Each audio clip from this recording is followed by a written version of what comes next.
Welcome to Paranoid Pages, your portal to the thought-provoking world of underground comics out of print magazines and other rare media. We'll discover hidden gems up close and in detail to capture the magic of pictures and words combined. So, gather around, friends. This is Paranoid Pages.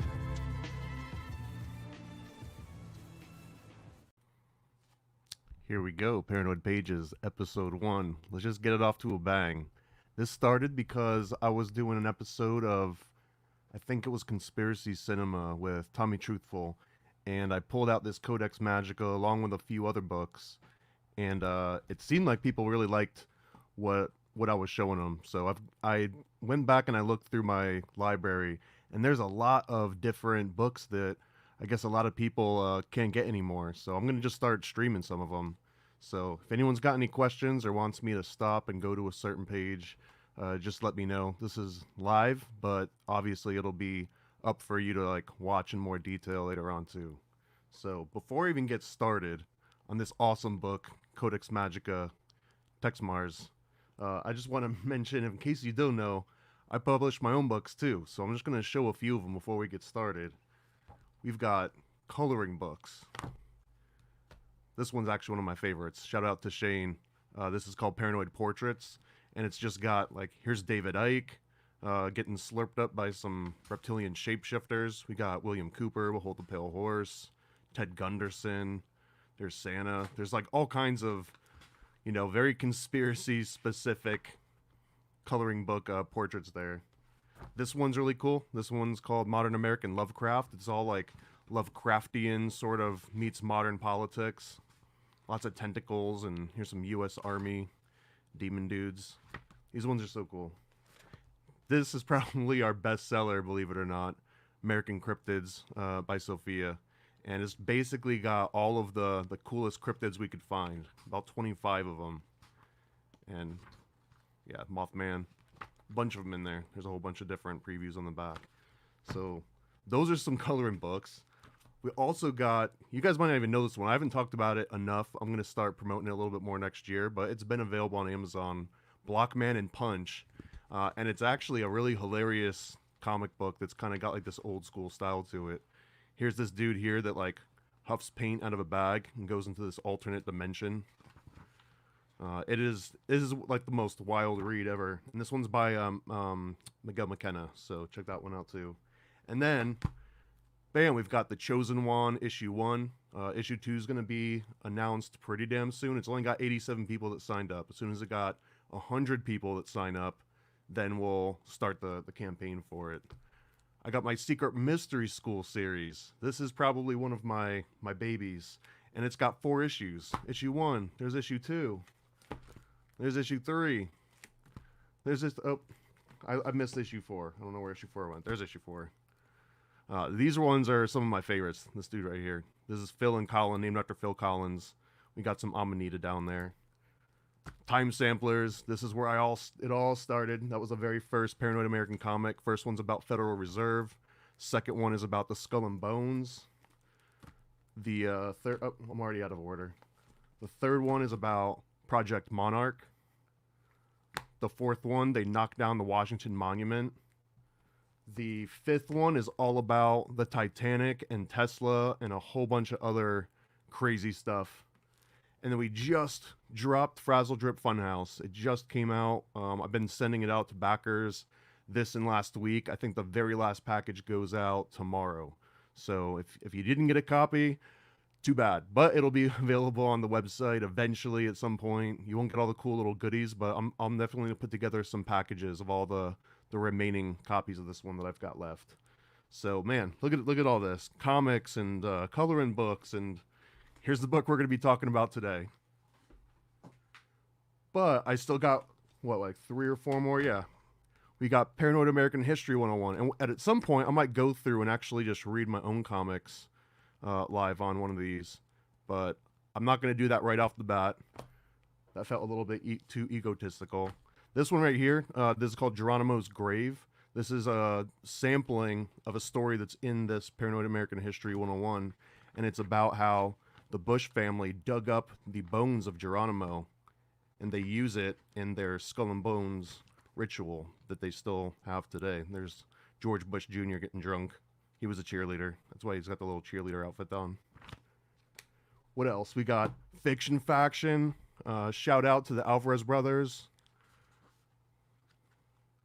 This is all kind of like inspired by old school Saturday morning or like Sunday funnies. So you would open up to the back, and I just wanted like a cool little. Yeah, this one's about moon masons.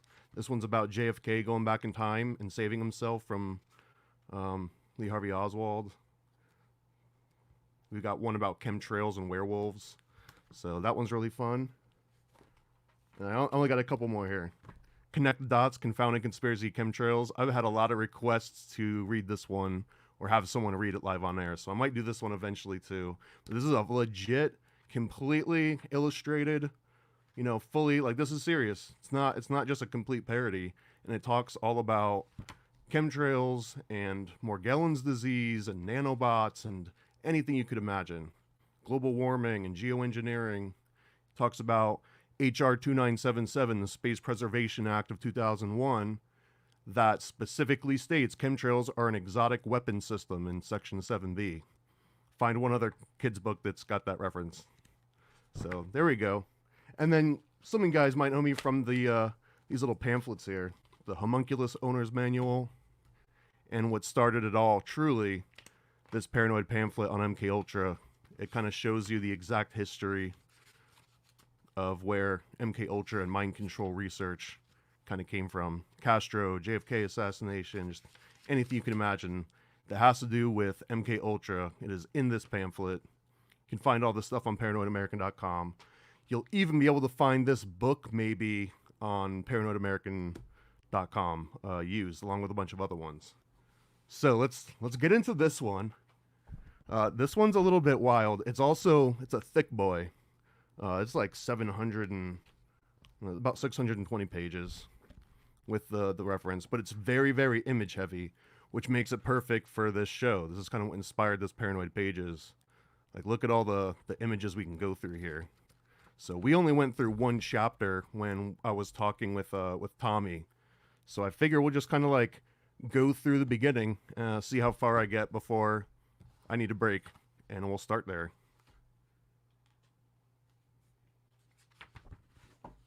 So I'm just going to skip to where some of the pictures are. We're not going to read too much of this. So Texe Marrs, by the way, the author here, he's dead now. He was a pretty hardcore Christian. He had a vision of the occult, in that almost anything occult, I think, was pretty much evil or satanic, or that was kind of the view that he put on a lot of these things. So with that in mind, almost every reference to the occult here, Texe is implying something kind of nefarious. Like there's there's some kind of coordination going on between all these different sort of groups and people. There's going to be handshakes. There's going to be, you know, whenever you see a picture of like a celebrity with their hand in their coat, or they've got one hand over their eye, this is like, that's Texe Marrs for sure, like up and down. So it starts out and he's showing some of these kind of, here, I'll see if I can zoom in here.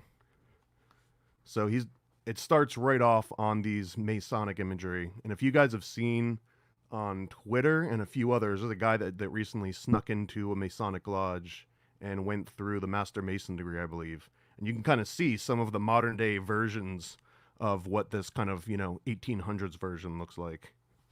So here, I'll zoom out. I'm still learning how to use my camera here, by the way. So he kind of starts out, and it gets a lot into masonry, as it probably should. He links it to the Illuminati, and the link between Freemasonry and the Illuminati, in my opinion, actually is valid. It's just not exactly the same way that a lot of people see it. Here, as I was skipping over this one, I see here he's quoting Lucifer and Albert Pike up here. So that's definitely a big one. And then I've got an original copy of Morals and Dogma. I've got Bridge to Light. I've got Morals and Dogma compendium that's got like some illustrations. We'll do that one on a future episode. And we'll get all up in Albert's Pike and Lucifer and everything. But that's going to be for another episode. So here we go. Concealed messages, importance of hand signs to the Illuminati. And here, I'll read this little quote from Revelation, how appropriate for a Texe Marrs book. And he causeth all, both small and great, rich and poor, free and bond, to receive a mark in their right hand or in their foreheads. And then he immediately, and that's Revelations 13:16. And then he immediately cites from Richardson's Monitor of Freemasonry. Raise the right hand, in bold, extend the two fingers like a fork, then draw it back over the right shoulder with a quick motion, dart the extended fingers forward in a horizontal direction. It alludes to the penalty of gouging out the eyes of a traitor. It is also the fatality in Mortal Kombat 2, I think. So here's some of the... Oh, I'll zoom back out again. So here's like a fun little dance and like a greeting that the Masons might do. It's called 3x3. Then we've got a little guy down here doing that little motion. Here's that Mortal Kombat 2 fatality move. I think it was Liu Kang. I can't remember. And then here on the right, we've got these hand gestures, and we're kind of showing that it's not uncanny for hand gestures to mean very specific things. So this one's not from necessarily Freemasonry. These are numerical hand signs from a Renaissance text on mathematics. So, and then this gets deep into numerology, probably gematria. Shout out Tommy. We'll get Tommy on one of these episodes soon too. And he kind of goes on and talking about this international secret language and CIA and whatnot. Without getting on a crazy tangent here, this is kind of where that as above, so below comes into play. Because if you understand symbolism, you don't necessarily have to understand a specific language. So if I know that these hand gestures mean certain numbers, and we're just looking at nines, but if you extrapolate this to everything, now you can transfer information silently. You can embed it into paintings and photos and portraits and all kinds of different ways that you can't really do the same with text as easily. Text can, get chipped away. I guess fingers can get chipped away too, but if somebody gets it baked into the very imagery of a god, for example, or like just secret handshakes, then like this information can be embedded and it can last a lot longer than it would on just like a page or carved in stone somewhere. And this is a big boy. We're only on page 49, so I'm gonna whip through some of these. So we've got a badass little hand here, the Sabazios hand. We've got some more secret little hand signs. Let's see what's going on here. Many secret orders and societies display use secret handshakes and signs. In Wales, Great Britain, the Order of the True Ivorites, I don't even know what that is, was established in 1836 and prospered for many years. Many believe the two lodges of Ivorites still exist today, so here's some of their little secret handshakes. The print here is already kind of blurry, so we'll get way cooler handshakes pretty soon. So here's the hidden hand of the men of a word that I might not even be able to say out loud with getting struck down and my eyes poked out, fatality style. So I'm going to read from this, let's see, well, I'll read from both of them. Because the higher trinity of man's being must be present before soul union can take place, the omnific royal arch word can only be given in groups of three. That's probably what we saw earlier in those three dudes. Their right hands are raised above their heads, and they give a low breath at the word, "Please don't kill me." And then we've got another quote from the Axis of Death. The greatest but most terrible moment in the life of a Mason, the three supreme officials of the lodge with three separate keys unlock a wooden box with the secret of secrets and give him the read on a slip of paper, which is written upon the name of God. And then I assume that your head explodes if you try to actually pronounce that out loud and you haven't been properly initiated. So, warning, your head may explode if you read any of these words out loud to yourself. Just be careful. Here we've got the sign of the Master of the Second Veil. I posted this one recently on an Aladdin breakdown from my Occult Disney podcast, where I was talking about, there's this one specific scene where they talk about go out onto the square and pierce the veil or something. It was, a little bit tongue-in-cheek, but sure enough, it was legit. I mean, the actual references were legit. And then here we've got another from, you know, Richardson Monitor is one of the most cited versions, although it's super old. A lot of the practices haven't changed enough so that it hasn't really gone out of date. Although again, if you go and watch the Twitter version of this, it's way less fancy than you might imagine with like all these guys that are dressed up. If you look at here, I'll zoom in again. There we go. So if you can kind of see that this is like a very elaborate setup here. All kinds of candles and fancy little dresses. This dude looks like he's wearing a crown, and we've got like a Pope mitre hat, and this is like a revolutionary hat. There's lots of theatrics that can go on here. In that leaked video, I think they're all just wearing like Lacoste and penny loafers and stuff. So how dramatic you want to get it kind of depends on the lodge that you're in and the region that you're from. And then, okay, here we go. So here's one of these famous hand symbols, and what text says at the very bottom here. You won't have to read it, but I'll read it for you.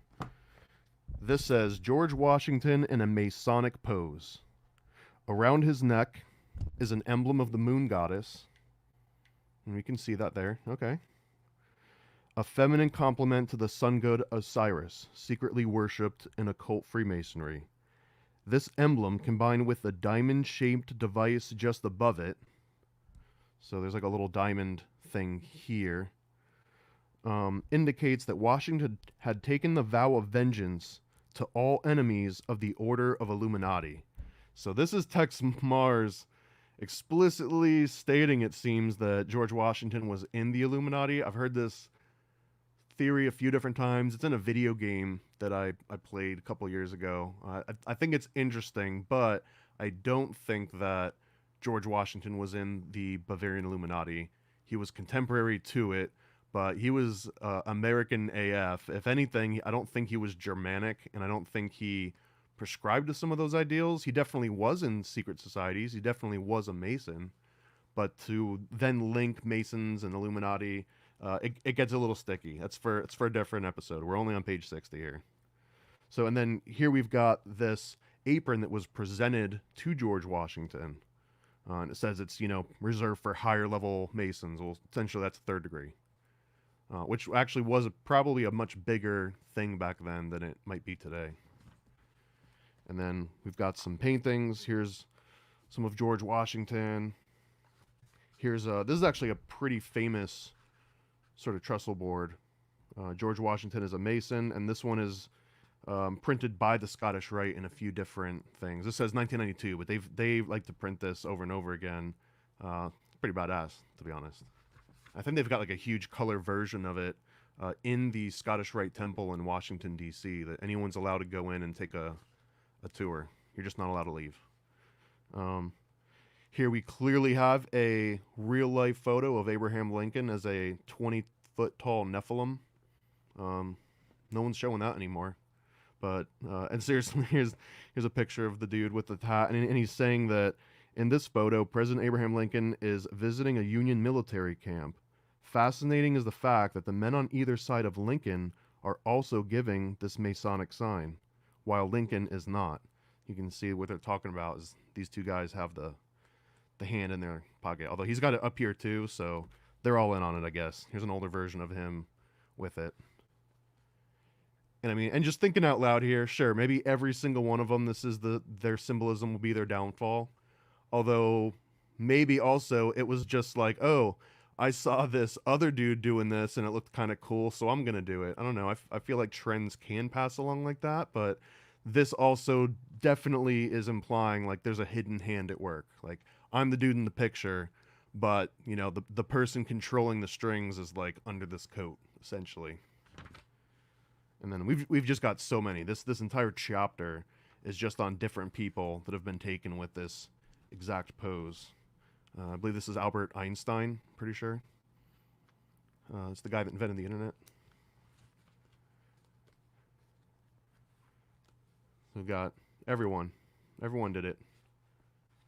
They were all in on it. Every single one of them. And then this one's interesting. This has got the sculptor of the Statue of Liberty.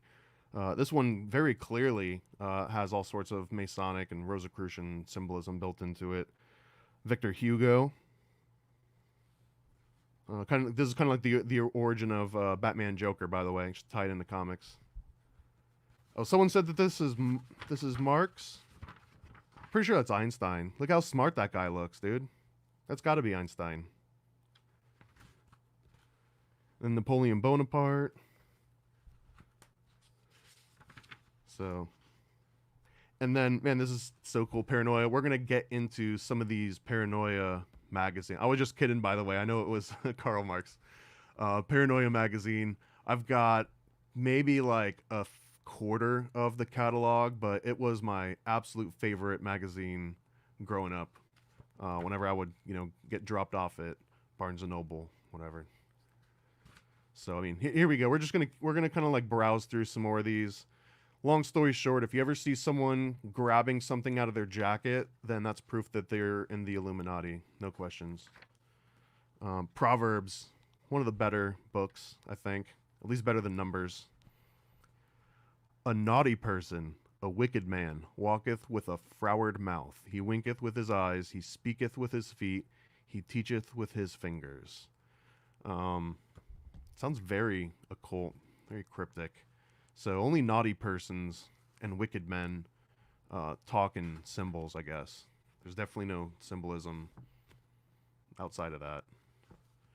Okay, so we're going to actually talk about some very specific hand signs here. And I'm not going to go into too much detail because I don't want to have my hands chopped off and my eyes plucked out. That would affect how many comics that I can put out every year. So I'll maybe just skip over or beat myself for anything that would potentially get me murdered or unalived. And then here we've got some just like typical versions of rituals that have passed down through many different ages. So a lot of this stuff is going to be put back to ancient Egypt for a lot of great reasons. I mean, it's like a cultural epicenter of East and West at this point today, no matter how much people want to believe it or deny it. And then here, this is just some cool to point out the obvious, right? This ancient salutation to the dawn. This is where you would stand up and kind of greet the sun with your arms spread out. You would make yourself quite literally a cross. And then here we're talking about the sort of lights, or the effect that lights play as you put a candle on, for example, or put a light in front of a brighter light, and how these refractions kind of combine with the sun behind it. If you're a flat earther, I don't know if this still works out or if any math works out. But there's going to be a lot of correlations. This is where he kicks it off, and there's going to be a lot of linking back to these ancient cultures, all these ancient symbols. Here's the dude doing the same thing as we see this dude, right? So we're going to see this a few different times. Here's another one, ancient excavations. Here's another Egyptian ruler. We got Billy Graham. FYI, Texe Marrs and I want to say Jack Chick and John Todd and a whole litany of Fritz Springmeier. A lot of them were very anti-Billy Graham. And I think I wasn't around during the time, and I honestly only know of Billy Graham through conspiracy theorists that just like hate him.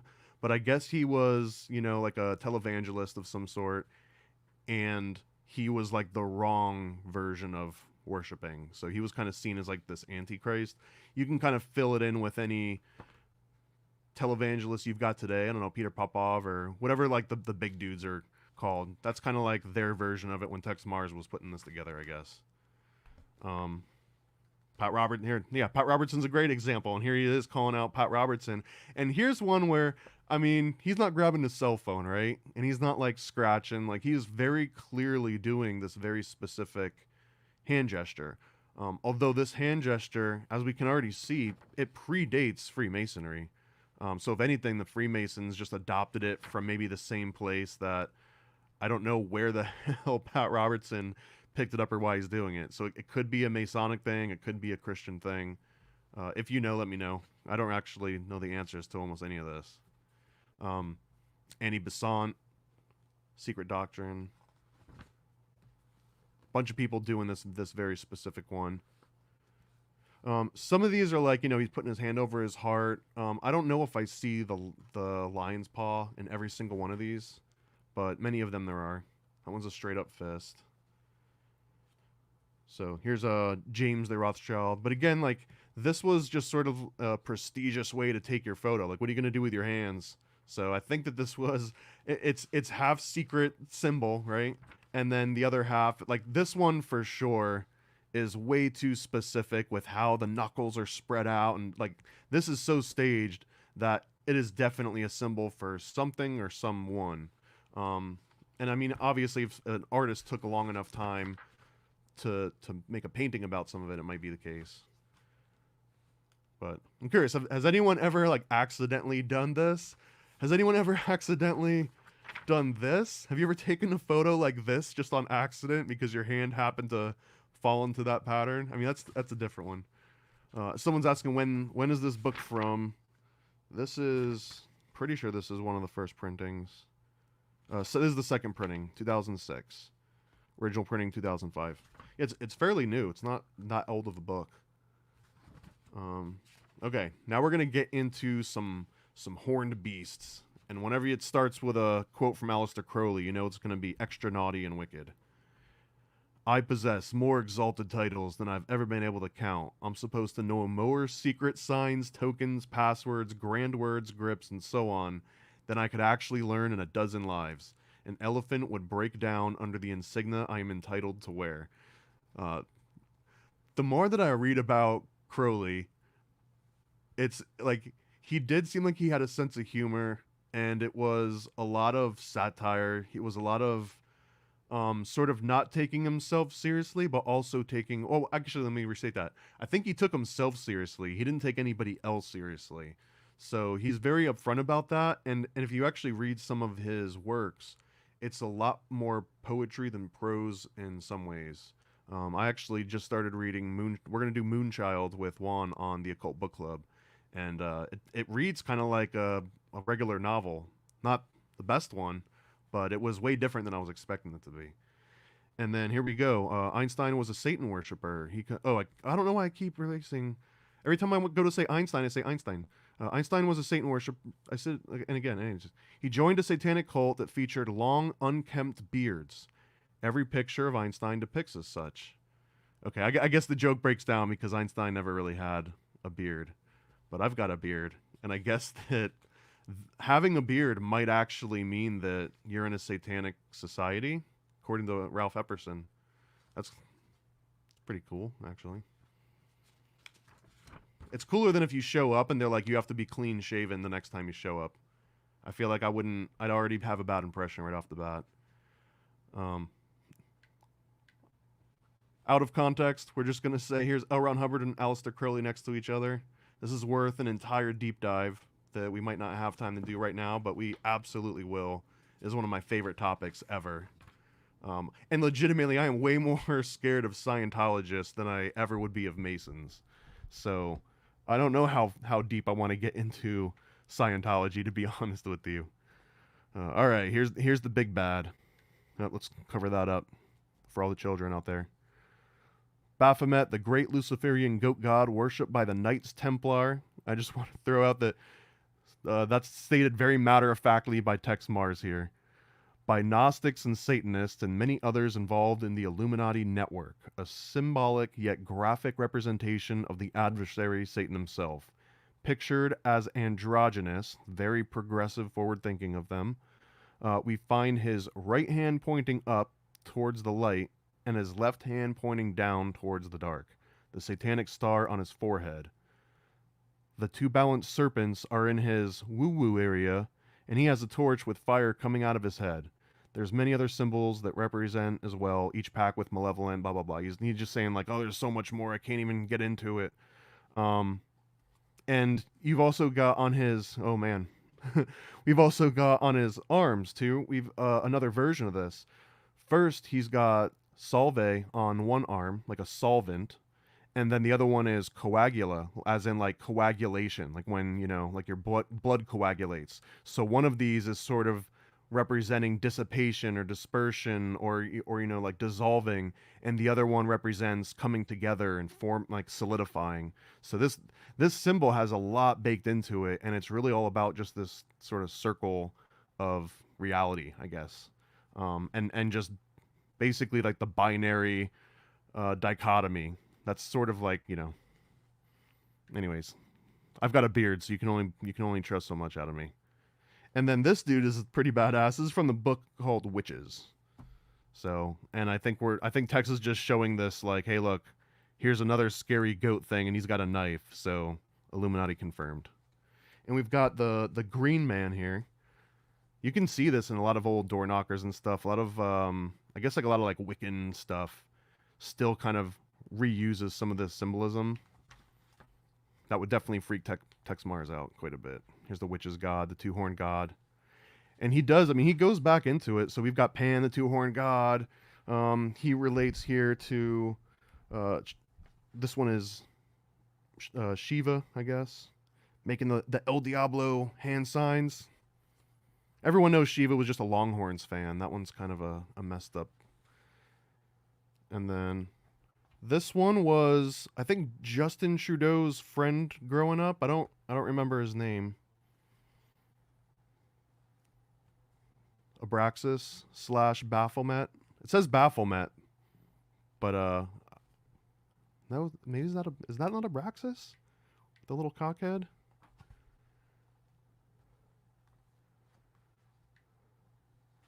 So a whole bunch of, and this one just kind of came out of a Hot Topic catalog, I think. I mean, not specifically. It says an occult mail order store, but basically Hot Topic, Spencer's Gifts. And then we've got George Bush. And then it says, George Herbert Walker Bush, we do not know what the star and longhorn stand for on the cap, nor the meaning of the sash around his neck. Oh, great. Full stop. There's no need for... Oh, wait, no, he does speculate. Let's see. Speculatively, it has something to do with a Texas state group, blah, blah, blah.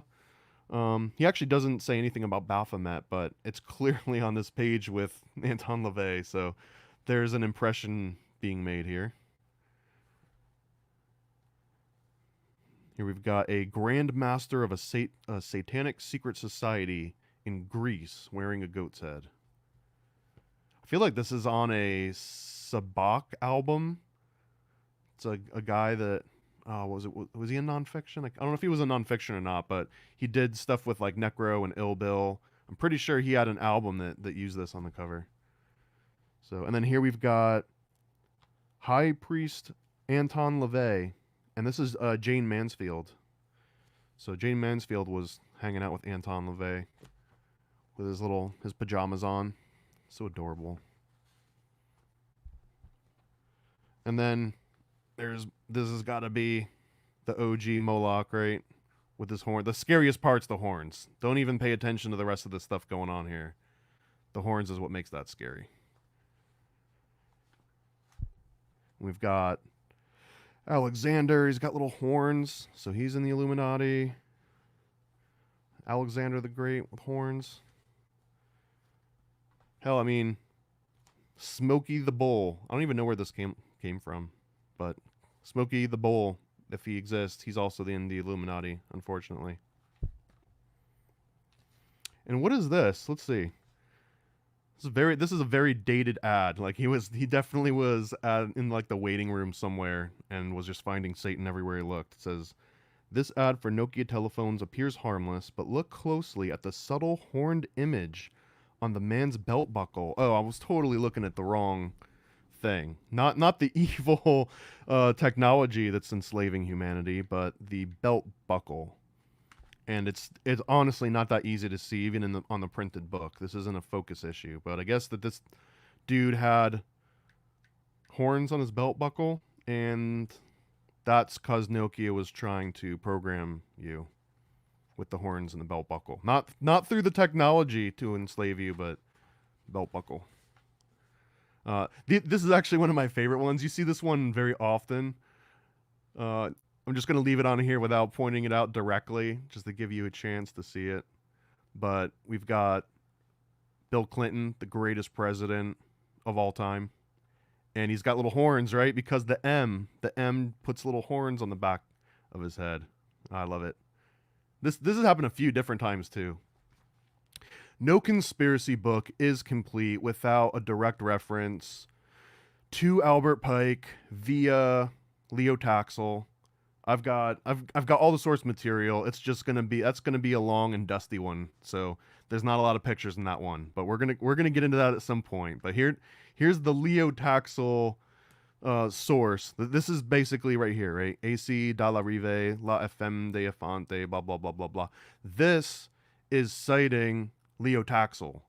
So this quote here, being attributed to Albert Pike, first comes through this source, but then this source is citing Leotaxel as a source. So this is like a twice. Anyways, that which we must say to the crowd is that we worship a god, but it's the god that one adores without superstition. Actually, this one's, I think he says something very similar to that in Morals and Dogma, the opening line.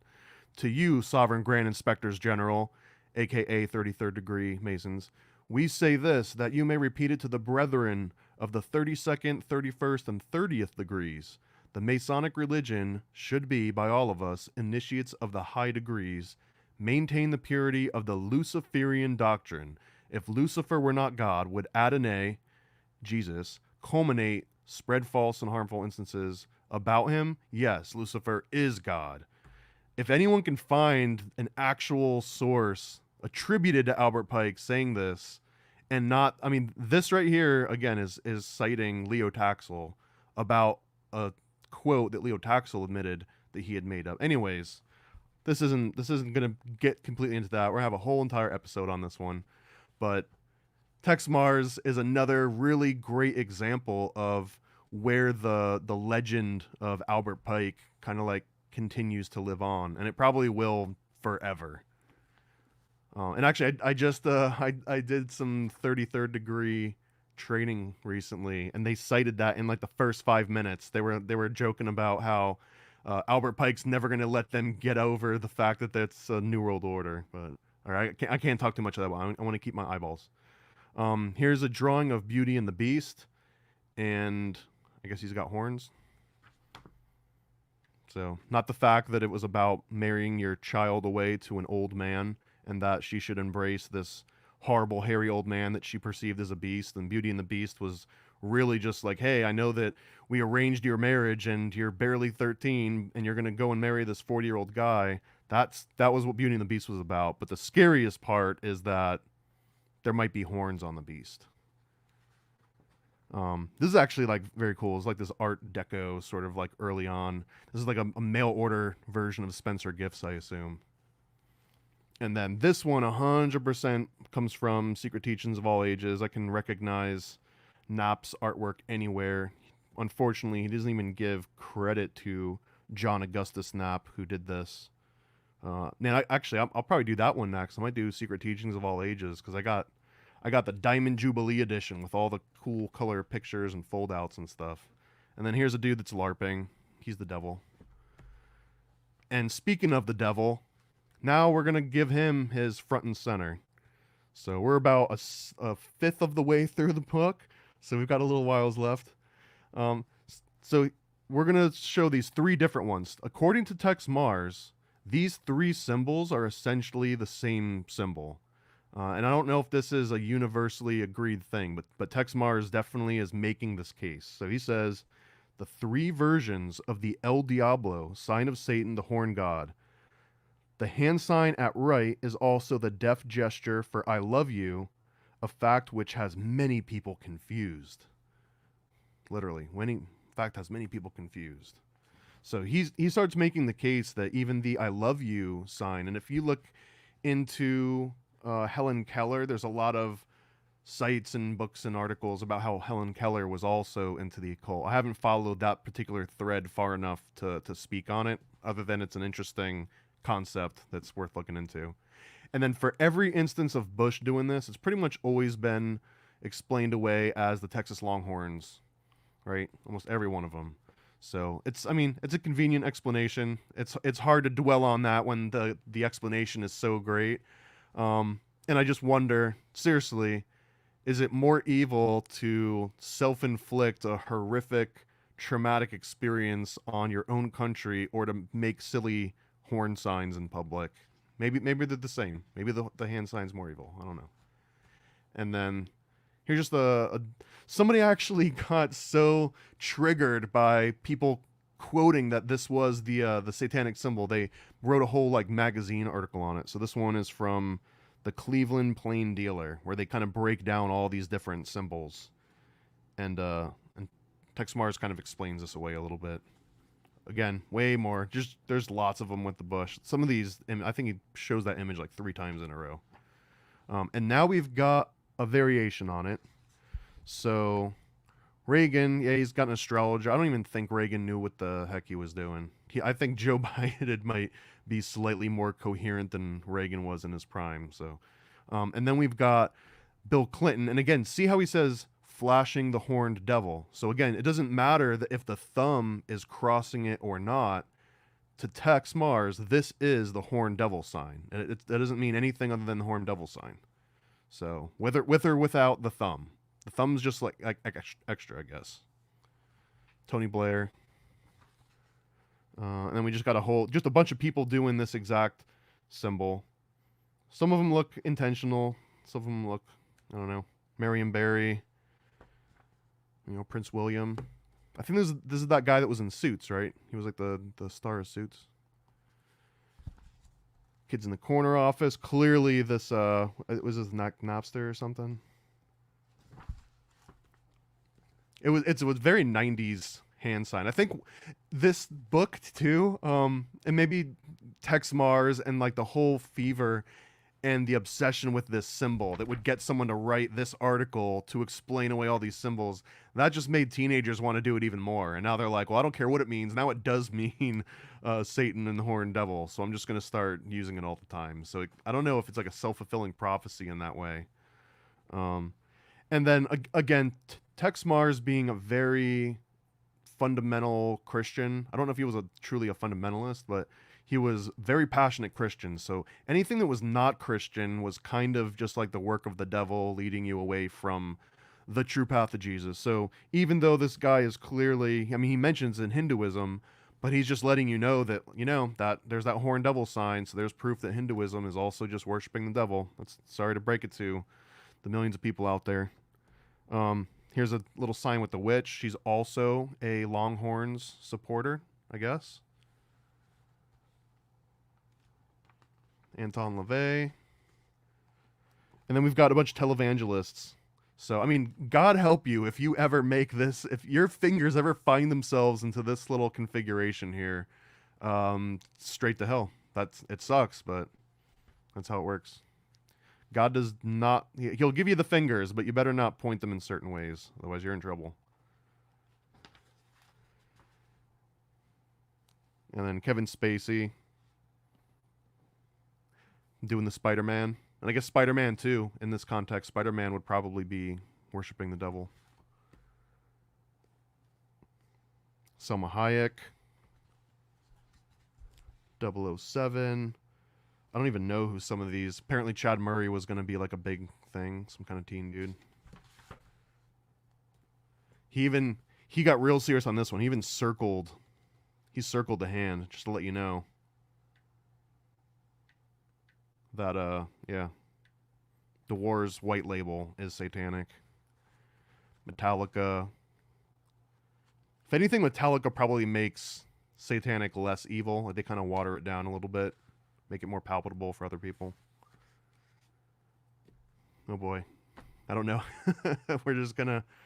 Yep. So Pink, you've got Tommy, you've got Michael Jackson, just everybody. Everybody was satanic, essentially, that made these hand gestures. We got sports people. So, and we got Meryl Streep. And she's not just giving him horns, but she's giving him devil horns. So that also proves that they are both in alignment with the Dark Lord. And then we're going to get way more specific. Sort of, I mean, I guess it's not really secret handshakes anymore, right? These are just handshakes of the Illuminati as of this printing. And this one, I don't think they're not going to show too many pictures because the Illuminati did kind of go out at the end of the 1700s. By like 1801 or 1804, I think they had completely dissolved into just regular French Freemasonry. And didn't go away entirely, but they sort of went underground because, you know, the round one, they were a little bit sloppy.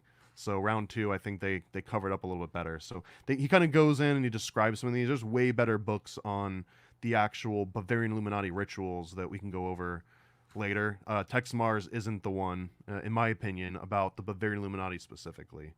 This one is wild, okay? This one is one of my favorite ones because it is such, like, when's the last time you accidentally shook somebody's hand like that? I don't think I've ever done that. That would be so odd. You know when you go to, like, give someone daps, but they, like, go to, you know, shake your hand, and then you go to shake your hand, and they go to give you daps? Even if you did that 3 or 4 times, I don't think you'd run into this sort of thing, but... And then... I can't remember the source of this. I wish I did, but someone was telling me that the original secret handshake was just the handshake. Like this was the very first version of it. It might have, I think it was actually in a movie called The Conspiracy. But one of the oldest forms of artwork that we have with these like ancient gods, they're shaking hands.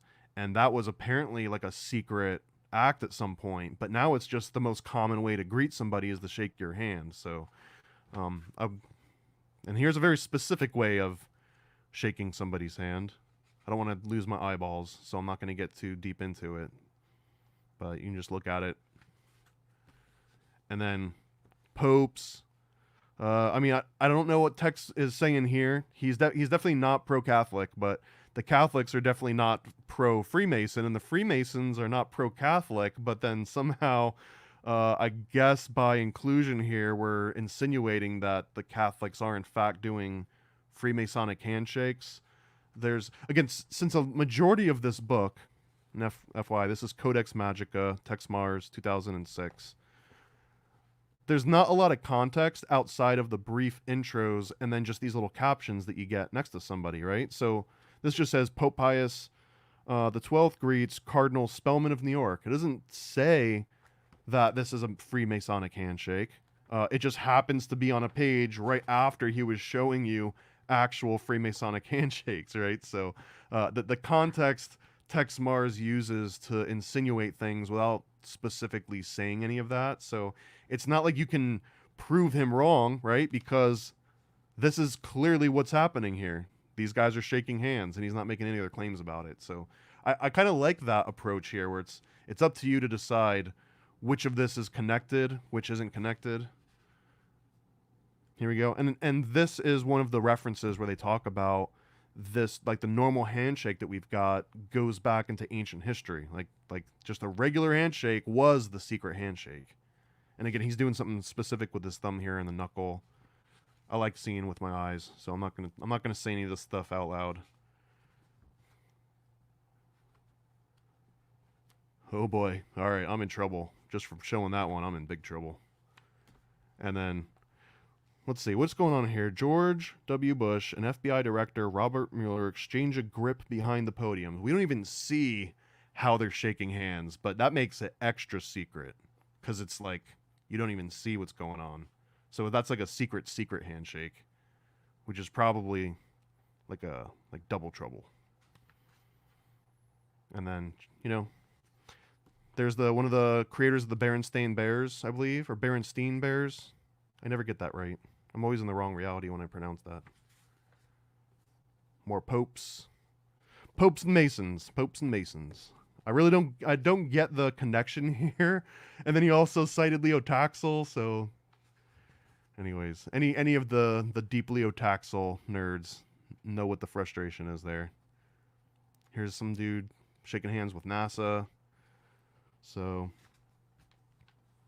and I mean, there's way better now on, like, he posted this, and the internet was a thing, and I guess you probably could have found a lot of these on the internet, but now there's pages just dedicated to this. There's entire Instagram accounts that are nothing but dudes shaking hands, and I feel like they're all kind of paying homage to Texe Marrs in a way. So here we go. Dude, we're only on 180 out of 600 and something pages here. So here's some more Masonic stuff that's going to get me murked. Here's okay, so this one's actually worth looking into. I pulled this up when I was on with Tommy. This is the emblem for the CFR. So it's got this wild naked man riding on a white horse, and he's giving that same that sign of admiration and astonishment. And then he goes on to say that the fingers of the hand are pointed towards the hidden master in the stars, the prince of the power of the air, Lucifer. And then notice the black circular background, and then it's got this ubik, which basically means everywhere. So, and then he links this white horse to being the pale white horse. So, I'm in. I'm actually in on that. CFR, pale white horse. I'm sold. Ozzy Osbourne's there. That was right after he ate the head of a pigeon, I think. And then here's another version of this sign of adoration, right? And this says, a cave stone found in Illinois seems to depict Jesus walking on water. However, why the Jewish candelabra and the six-pointed Star of David above his head? And why would Jesus be giving the Masonic grand hailing sign of distress? He leaves that as a question, by the way. There's no explanation for this outside of what you see here. And then here's some dudes that are putting up the Christmas tree. So don't ever, if you ever see anybody and you want to like greet them, just don't put both hands up in the air. Instant ticket to hell. So, and now we're going to get all into actual Freemason sort of symbolism, I guess. So here we've got fellow craft mason sign. Here's that little secret handshake. Make your hand explode. So again, there's lots of these, like if you ever put your, you know, if you ever lean on a desk and you put your arm under your elbow to prevent it from, you know, getting sore, or to prevent your head from falling and the teacher knowing that you're falling asleep. Again, that is also a sign of the devil. So don't sleep in class. Okay, so and now we're gonna get into this. I don't even think I'm allowed to say this. So here's a super special secret grip. It'll get you 20. If you do this, it'll get you 20% off at any store you go into. After they give you the total, you reach out and you do this little hand symbol, and they'll give you like a 20% off coupon. It works like 20% of the time. And then here is one of the threats. So yeah, if you give too many of these secrets away from Freemasonry, then yeah, they're gonna do something with your neck.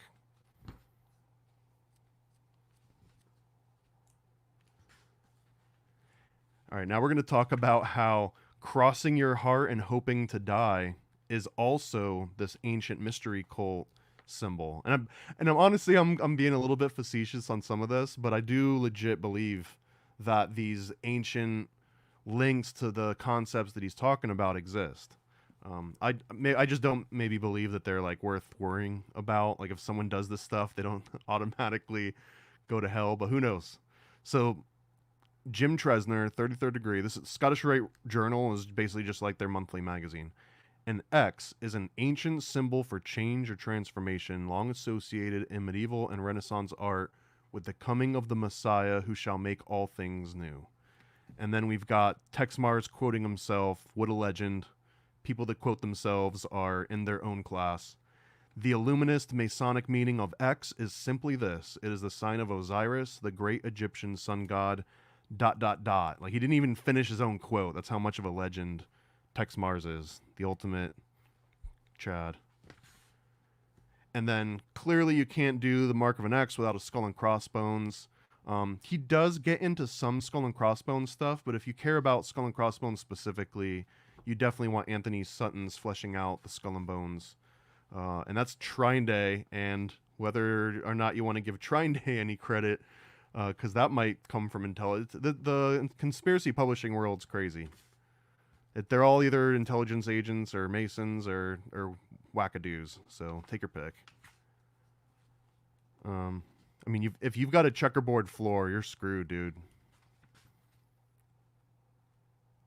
So there again, there's the author of the Berenstain Bears, or is it Berenstein Bears? I can never remember, but this guy was a popular children's book author. And this dude's putting his feet up on the desk. I think this is Nancy Pelosi's desk. He went to jail for that.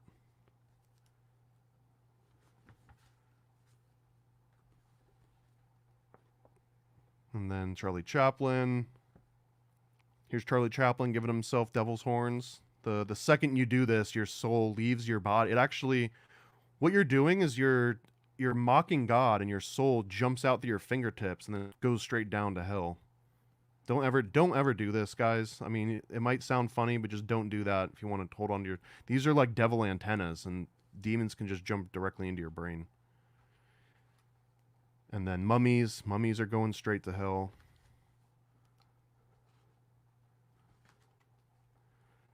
And then here's Pazuzu, right? This is the Exorcist dude. Right? Isn't the Exorcist 3? Was Pazuzu? That was Dahmer's homeboy. That's the one that he said that he related to the most. And this one's so crazy. I'm not messing with my camera. Usually I can pull it down the show. I'll just lift it up here. But this is one of my favorite pictures in this entire book, even out of context. And it just has a pre-Aztec figurine on his arms crossed in an X position. Out of all the things that I think of when I see this little They Live alien dude action figure, I don't really care about the arms. I want to know what the heck's going on with those eyeballs and like the face and the head. But again, Texe Marrs is like, he'll accept you for who you are as long as you don't do weird hand symbols or like put your arms in a cross. But if you're like a They Live alien, I guess you get a pass. And then here's some evil non-Christian culture making an X, so straight to hell. Pope, straight to hell. Sorry, John Paul. Even if you were a good one, straight to hell. Who's this one? Let's see. This image was found under the root of a tree dug up in Roscommon in Ireland, made of brass. To this deity, in a particular, they apply themselves for success when they go out hunting or fishing, and for the relief of all of such who are indisposed. He's got the X, he's going to hell. Native Americans, sorry to break it to you guys. I mean, you're all going to the same... And then now, this has to be Skull and Bones, right? Oh, no. Okay, well, I mean, it might as well, right? It says, this is the staff of Yale University's Yale Literary Magazine. The 5 young men in front are all giving a similar hand over X signal. This is significant because one of the students pictured, second from the right, so I guess this guy, is James Jesus Angleton, a perverted Mason who was a long-term deputy director of the CIA and was guilty of unalivement, forced tickling, and some other things that I'm just not going to say out loud. It's also Yale we're ordering Skull and Bones, blah, blah, blah. So, I mean, he does not outright saying that these guys were in the Skull and Bones, but he's kind of implying it that since they're all doing this, like, X thing with their hands, I guess. And it's no secret at all that the Skull and Bones is kind of a golden Wonka ticket to get into the intelligence agencies. If you want to work in the CIA, if you want to be a CIA director in particular, and you didn't get tapped for Skull and Bones, you probably don't have as good of a chance as the guy that does. And then this key has an X on it, I guess. Like now, it's just anything with an X is going to be pretty bad. This page is legitimately pretty bad. This is also, I mean, Albert Pike. Albert Pike's going to come again if we ever get into this topic, and that's a legitimate area that, you know, is a little bit spicy and Masons don't want to talk about. So, and then, you know, Apollo, all fake, all satanic. Morals and Dogma, clearly that's the the worst part of that book is when he makes an X. Another X. A lot of, I mean, I think that anti-Masons, or just Texe Marrs in particular, are some of the biggest Albert Pike fans. I don't think Masons read as much Albert Pike as Texe Marrs fans do.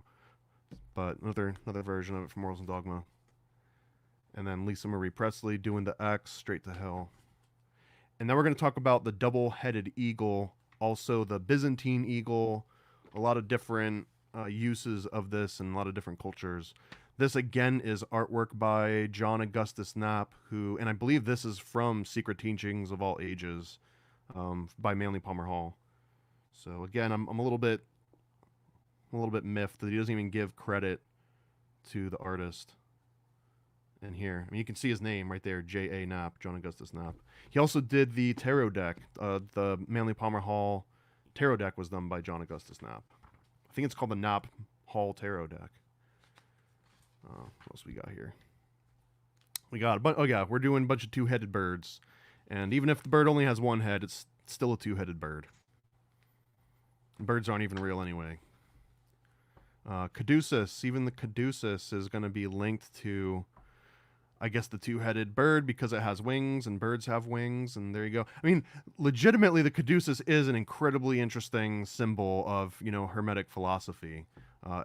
You're not going to get those extra deep details in a Texe Marrs book always. Although, just to give him another shout out, this is another amazing Texe Marrs book, Mysterious Monuments, Encyclopedia of Secret Illuminati Designs, Masonic Architecture, Occult Places. It's another thick boy. Look at how, he knew how to put out a book. This one's another over 600 pages. Thick with images. We're not going to do this one on this particular episode, but we'll do this one pretty soon. So, Texe Marrs is no stranger to some of this occult symbolism. And then,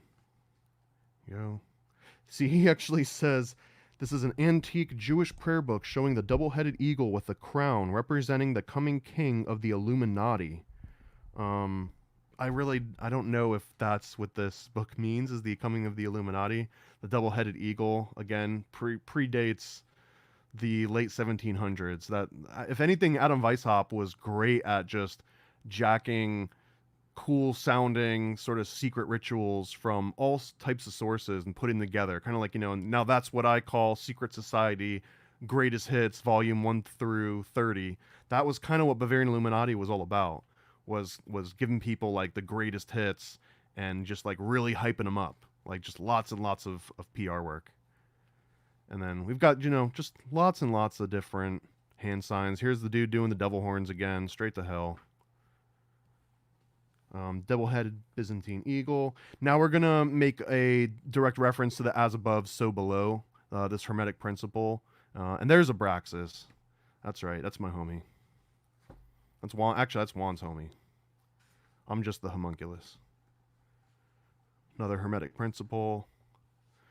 Morals and dogma.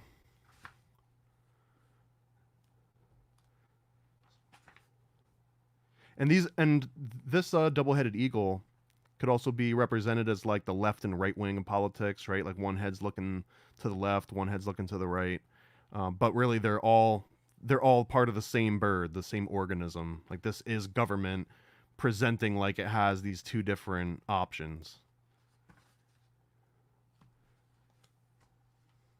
And then this one is this is from Texe Marrs saying this is from the Kabbalah, Adam Kadmon, both Adam and Eve, aka a golem. So we're talking about a homunculus here. All right.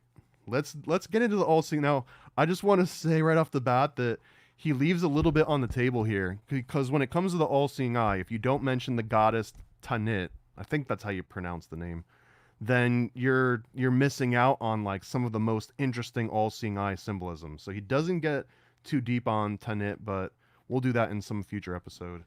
These are some cool quotes though.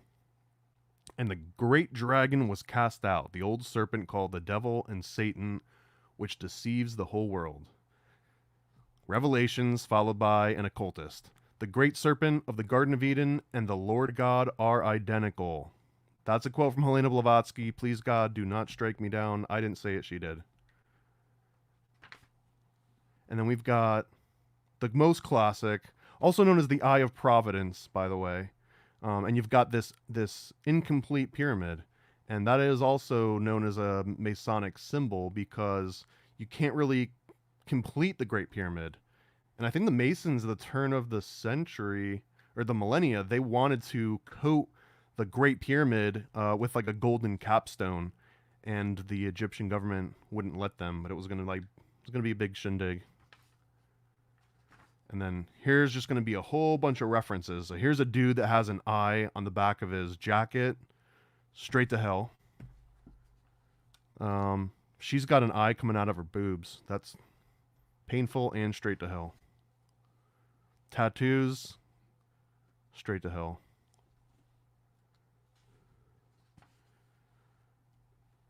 So, I mean, some of these are legitimately cool. Here's the Hubble Eye of the Universe. I mean, that's legitimately creepy. There's an actual huge all-seeing eye in the middle of space that's just looking down on you all the time. Like a little peephole. And then we've got an all-seeing eye, kind of represented by some of the symbolism of the Masonic apron here. Ouroboros. So here we've got different versions of the Ouroboros. There's also a philosophical symbol. It's a symbol of personal metamorphosis. It's about alchemical processes. This is a very complicated and potent symbol for a lot of different reasons, but you see it all over the place. So here's an alchemical. Here's a more ancient version. Here's the Ouroboros right here is actually on the middle of the Masonic apron. And I remember when this book came out, again, it was very dated because they had references to like the TV show Psych and this show Millennium. Like, so it's a little bit of a blast of the past to like see what was current at that time too. So here's this Tau cross. This is the serpent on the staff. The story about Moses. Whoever has the most magical snake wins. It's basically the summary of that. Also, if you've ever used the 45 RPM adapter for your records, straight to hell. Sorry to break it to you. You heard it here first. He loved showing images out of like Spencer's Gifts and stuff. Because anyone that went to Spencer's Gifts, they knew what they were doing. And then we've got some Gorgons. We got Isis.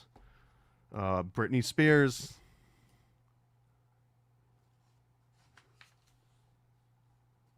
And then these ones are actually kind of wild. So this says, 2 ancient Celtic coins from Bohemia, 2nd and 1st centuries BC, bear the marks of the dragon or serpent. This first coin has an image of an Ouroboros prepared to bite its own tail, and the second has an image of a coiled, horned serpent with ears.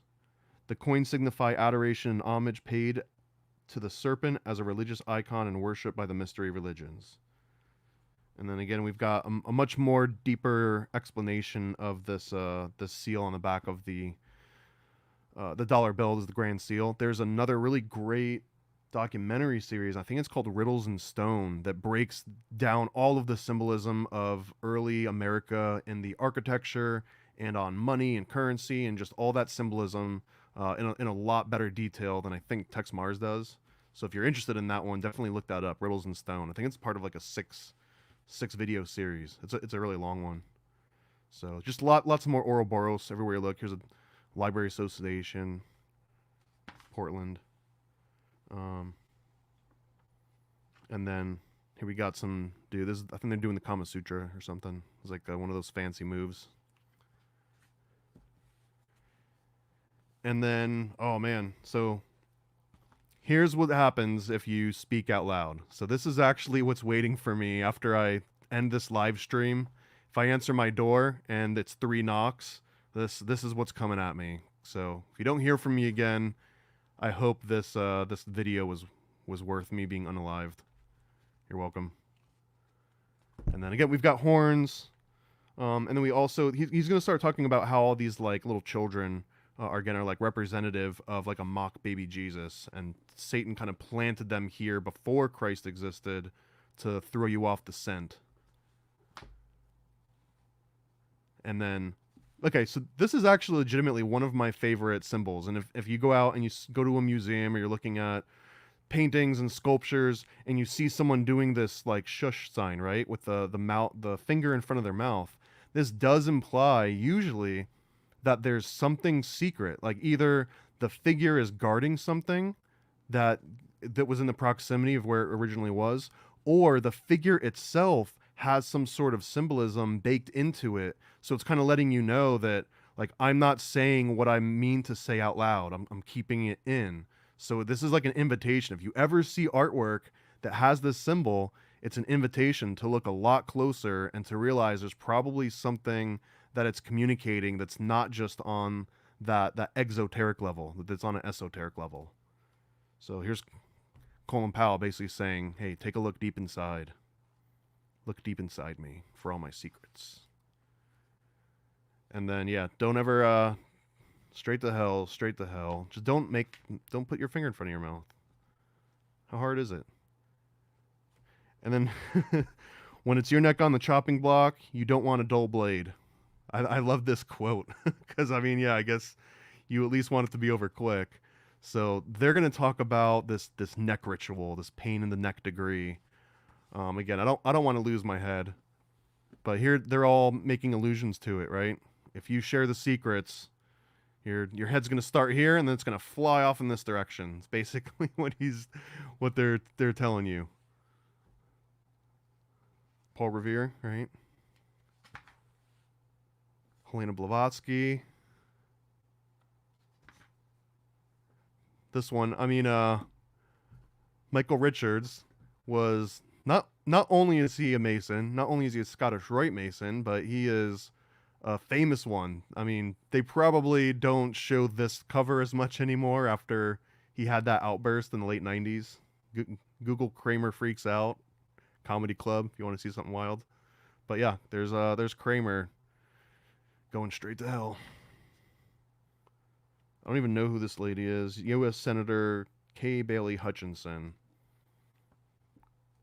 And then we've got some more.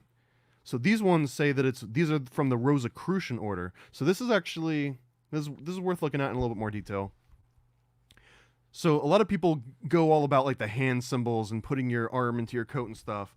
But look at this, just like the way that maybe you touch your ear, the way that you might put your feet together as you're sitting, like all of these different things can be very specific symbols that mean things, right?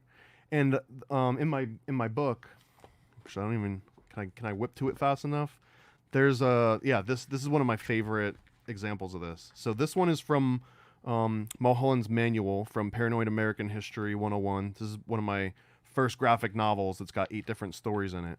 But this is based on an actual operation in the CIA. They hired this guy named John Mulholland, who was a stage magician. He was a very famous stage magician. And the CIA hired him to basically teach them sleight of hand tricks, like how to slip, LSD into somebody's drink, for example. So that they show you on this first page here. He's got this trick lighter, right? And as she holds this lighter out to light his cigarette, she drips a little, some of that MK Ultra juice into his coffee because he told her how to do that. But anyways, there's this section in here, and he's breaking down, and he's got these shoelaces, and it says, "Take a look at my laces. Can you tell me what they mean?" And someone's, joking around, "Oh, that you can't tie your shoelaces properly." And he says, "Very funny, but wrong. It means whatever I want it to mean. Everything from the way you walk to the way you tie your shoelaces can be a code if you know how to read it." So, I mean, we're not just talking about secret handshakes and hand symbols. This is very real. Like, you could, just the way that you tied your shoes means that if you show up to a meeting and I've got this X on the bottom and like this thing slides across here, right? See, it's how irregular.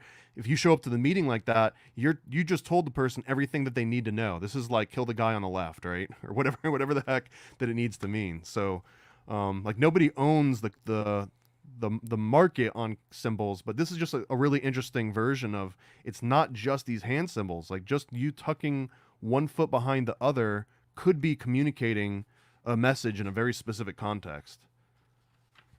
So I don't know what the penalties are for revealing Rosicrucian codes. So here's another. So this is the the hand on top of the coat instead of inside the coat, which is also bad. So we've just got a bunch of people doing it. So I guess the rule of thumb is just never put your arm up for any reason. Don't put it over your coat. Don't put it under your coat. Because if you do, you're just Aleister Crowley from then on. And like he said, there was, he would be like an elephant crushing a bridge with all of his insignia, or whatever the quote was. But he basically was attributed of just like knowing every magic thing ever, because he was a little bit spooky. And then, oh, sorry to tell you, Christopher Walken fans, straight to hell. I don't even know. Polo guy, straight to hell. And this is actually an interesting movie, Eating Raoul. I actually highly recommend this movie. It's about, well, this quote is actually from Michael Hoffman's book, Secret Societies and Psychological Warfare. But they're basically talking about Eating Raoul, which is this cult movie about people that willingly eat humans. I mean, hence the name, right? And then, okay. Now, I hate to break this to you. Even though it is a primary and basic shape, it is perhaps the shape that makes up every computer game you've ever played in your entire life, a triangle. Triangles will also send you directly to hell. Unless it's the Holy Trinity. But you have to be very specific about it. So, basically, all of these products here are evil because they have triangles.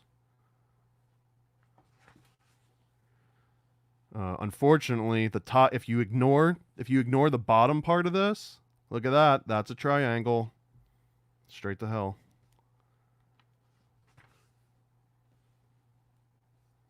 Here's a sphere, a geosphere made out of triangles. This turns a circle and it makes it evil.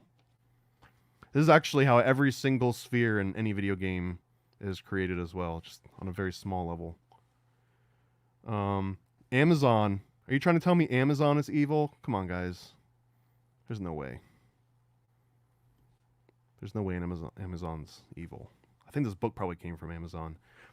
Okay, so this one's actually... This book has gems in it, man. I mean, we're having fun here. Like, even if you don't buy every single thing that he's putting out at face value, there are some outstanding gems that some people still don't even know that are well worth looking into. So... one example of this is Mozart and this theory that Mozart was killed by Freemasons for exposing too much of their secrets in his work, The Magic Flute, among many different others. Although this is probably also related to the Bavarian Illuminati. If you start doing some deep research into the Bavarian Illuminati in particular, there's also a lot of direct links to Mozart and almost every other major classical musician of that time period. It happened in like a very specific moment in time when all these dudes were sort of in the Bavarian region, and it's pretty crazy. So without getting too much on a tangent on this, there's this concept that when Mozart died, nobody went to his funeral except for his dog, and this lonely dog is the only thing that followed his casket because everybody else was worried that if they showed up to his funeral, that they also would be taken out by the Masons.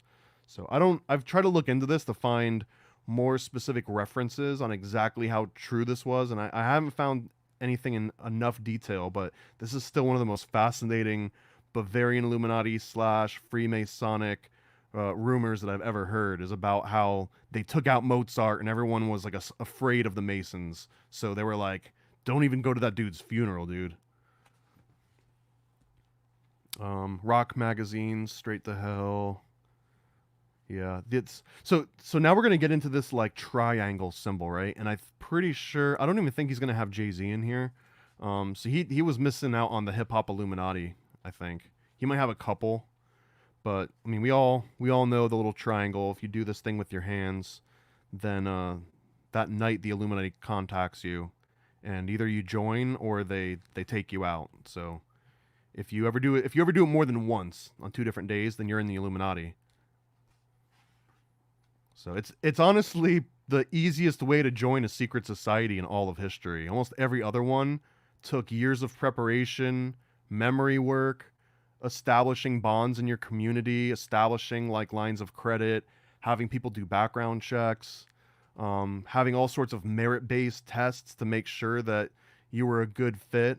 But these days, all you got to do is make this hand symbol and you're in. It's nuts. So look at these. There's so many people in the Illuminati.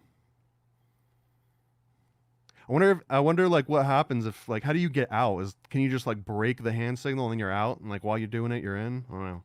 And again, the Pope and Freemasonry and Illuminati, I'm not 100% clear on how they all relate. This is, I think, right after they came out of a White House seance. The Pope was leading that seance. I don't even know what this is. This is the cover of one of many Star Wars publications. The picture's a character from the movie that is clearly a combination of two Masonic signs. Okay, so I'm trying hard here. So here's one of the Masonic signs, apparently. I don't know if I see it, man. To me, it looks like a big slug dude holding like a gun. But anyways, the scary part here is that he might be doing a Masonic hand symbol. Has nothing to do with the being a complete aberration of nature that has some kind of technology in his Cthulhu fingers, but the Cthulhu fingers are forming some kind of a Masonic hand gesture, which makes this way scarier. Miss Cleo, straight to hell. Sorry, child. So I mean, yeah, this with the pyramid missing the cap, and it says on becoming an initiate. That one definitely seems like it's a very specific. Oh, Martin Short, man. Clifford. I guess Clifford is also in the Illuminati. Black magic, Masonic witchcraft, and triangle powers. Again, I'm telling you, like according to Texe Marrs, the triangle is, it has evil potential.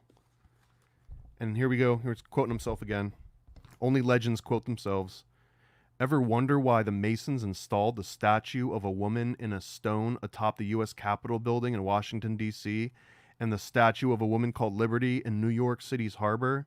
It's a very long sentence. Well, now you know, America. Meet your satanic mistress, ISIS. I could have done that in like a Price is Right announcer voice, but again, anyone that quotes themselves, all the respect in the world. I couldn't do it. It just feels so freaking cheesy to like say something and then write your own name under it, and then yeah, it's like a very Michael Scott move. Albert Mackey, this is one of the guys. If you go on Amazon or you search for Freemasonry book or whatever, a lot of the times it's going to be coming from some sort of Mackey style writings. Abracadabra, not just childish fun. Unfortunately, it is also this magical word. In case you never knew this actually is interesting. This might be just kind of like beginner 101 stuff. But the reason why abracadabra is like a magical word is that if you draw it out in a triangle, it spells itself over and over, right? Look at if you read it from the bottom up here, abracadabra, and then abracadabra. So that's one of the reasons why it's kind of magic. It's almost like a magic square in a way. That movie Tenet, it's another example of a magic square. Again, he likes reusing some of these images. We saw this one a lot earlier in the book. Here's the dude with the fancy cap, and there's the mitre, and there's the revolutionary cap. Again, far cry from tucked in, Lacoste shirts and penny loafers. And then, I love this. So, a dark scene inside a Masonic temple in Greece. A human sacrifice lays straddled as a 5-pointed star on the altar. Superimposed behind are the descendant Hell Triangle and the Tau symbol of the Royal Arch. The Delta Triangle design is feminine and corresponds to the female's Volvo. Did they have Volvos back then? Were Volvos even popular in Greece? I don't know. But yeah, if you do the upside down triangle, then that's like extra straight to hell. Virginia Slims. What a style, right? This kind of is dating it a little bit. Astrologers all have the triangle, so they're all going to hell. Another triangle hat. This is double triangle, so double trouble. Look at how many triangles are in here. Come on, you're tempting the gods if you're putting this many triangles on something. Don't do it, guys. Some more Masonic. So here's a tracing board. One of the cooler Masonic tracing boards. is when they were going through their metal phase.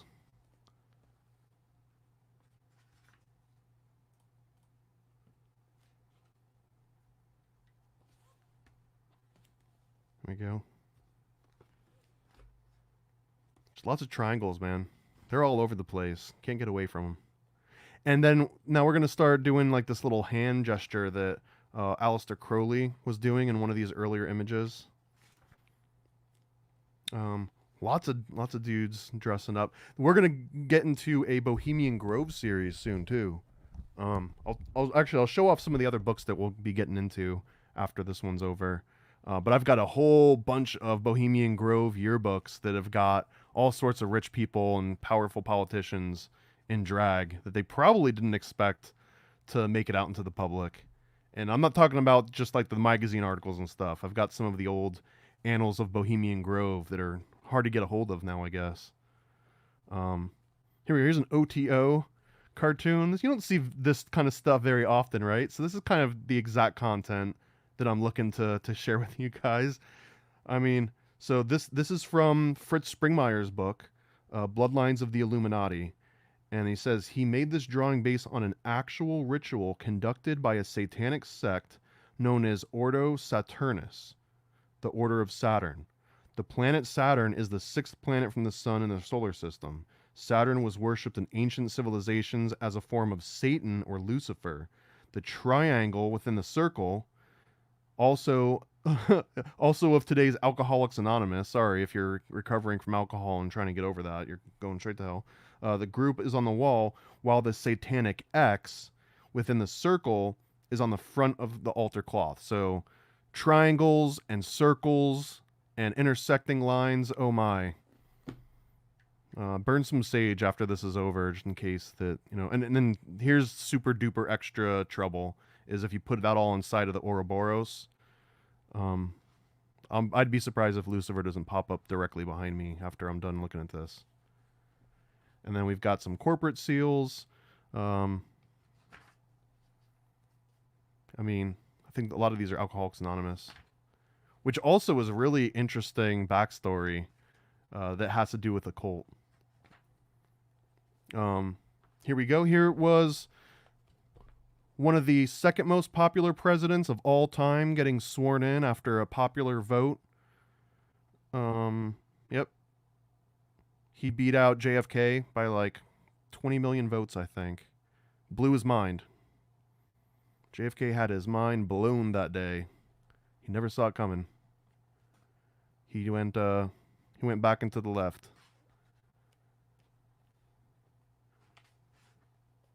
So here's another David Rockefeller. This is the guy that I think wrote Rescue Rangers. Here we've got the fake moon landing. You can see Stanley Kubrick and the reflection. And man, okay, now we're going to get into Holy Blood, Holy Grail. So if anyone is a fan of Dan Brown or like all of the Holy Grail, the stories where Jesus actually had real progeny and actual blood that survived, either through genetics or like passing it down. Whenever you see this Priory de Sion, we're talking Holy Blood, Holy Grail research.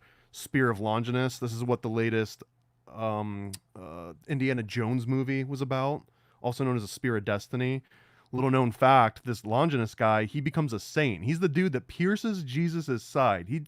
He pokes J-Man in the side with a spear, and then the blood runs down and cures him. I think he was like bad of sight or something. The blood cures him, and he becomes a freaking saint. So you can stab Jesus and still become a saint. That's crazy to me. Very forgiving guy. So here we go. We've got some more hand gestures. Again, it's not the countless people that have turned up dead or missing that are in the Clinton body count that are scary, but it's that sometimes they make hand gestures. That's the scary part. Please don't kill me. Scott Bakula, Quantum Leap. Come on, guys. If Scott Bakula is in on it, I don't even want to be part of the world that's not in on it. But I mean, I guess, yeah. He was on SNL recently, so Illuminati confirmed, perhaps. And so now we've got a lot more of, here's John Ashcroft, again, dating this quite a bit to the early 2000s. This, actor Jack Bolger, who played the Tin Man. So here's the Tin Man. And I love this. Even Texe Marrs calls it the classical alchemical drama Wizard of Oz. I wish Texe Marrs had done an entire book on just like the alchemy of like story tales and movies, like screenshots from movies. That would have been so awesome. This is funny too. I always thought this was hilarious. So here's a picture of Danny Glover, right? The guy that's getting too old for this shit. But look, this was actually delivered to Texe Marrs. This is Texe Marrs' AARP magazine. So he went out to the mailbox one day to get his AARP magazine and was like, there, they got it again. Satan's all over. He's following me. So I wonder if anyone like wrote him mail or like showed up at his house because he posted his address in his book here. Donald Trump, probably just coincidence. I mean, everyone knows that guy's good. He never did anything bad. Magical Signs of the Kabbalah. We're about 2/3 of the way through. We're on page 420. We got more secret handshakes. Now they're doing like the church in the steeple thing, and if you open it up, you can see all the people. But that's the secret part. They don't want to show you the people inside the steeple. New Age magazine.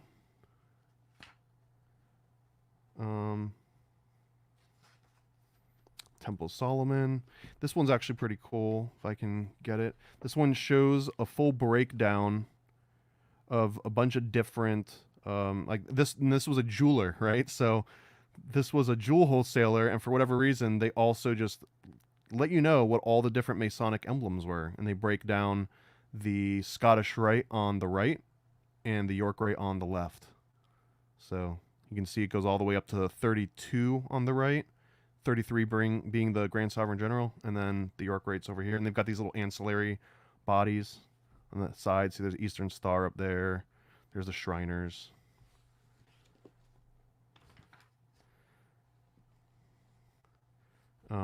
Yeah, this is no conspiracy book is complete without Zionism and blood libel. This dude's not having a good day. He revealed the secrets of Masonry on a YouTube channel. Here we can see that the compass and the square are two triangles, and we already know triangles are evil.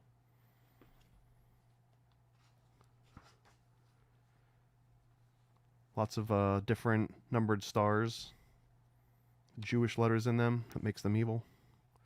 You've got the golem, aka one of the OG homunculi. That is the plural of homunculus. Dude made out of mud. Man, this guy's looking really young, right? So here's Charles Schumer. A lot of people don't know that he is related to Amy Schumer. That is true. I'm not being facetious about that. Chuck Schumer and Amy Schumer are relatives. And if you don't know who Amy Schumer is, she's the one that took away your thumbs down button on Netflix. She had that removed because her comedy sucked. Here's another example of a Mason pointing to his forehead. That's like saying, I'm a fart stinker, or a smart thinker. Malcolm X, also a Freemason, according to Texe Marrs, maybe. I'm not sure. I'm not sure what he's saying here. So he's Malcolm X wears a ring of the black Muslims while giving a Masonic sign. Both Malcolm X and black Muslim leader Louis Farrakhan were initiated into the 33rd degree of Prince Hall Freemasonry, an order exclusively made up of African ethnics. It's not entirely true.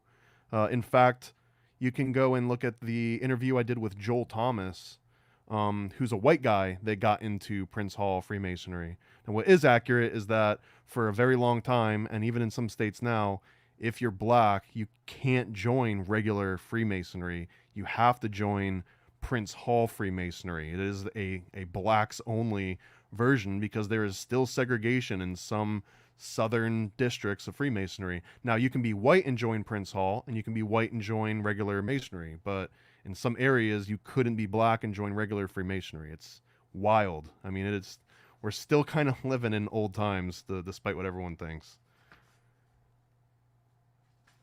Jerry Seinfeld, you know, clearly doing something with his hands, I guess. He's doing something secret. Yeah, don't ever rest your hands like this for a photo. Let's take it straight to hell. More Seinfeld. Look at this. I mean, come on, Costanza. I can't stand him doing this little symbol here. We already know that he's a Scottish Rite. Actually, I don't think I even knew that outside of this book. Again, the guy that did the Berenstain Bears book. This is like one of my favorite book series. Berenstain Bears. Spock.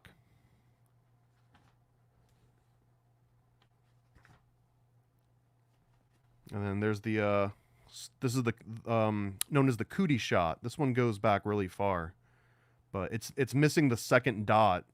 If you ever do the cootie shot, you need to get the booster. That's where the second dot comes. Circle, circle, dot, dot. So this guy didn't get the booster. He's probably gonna lose his job.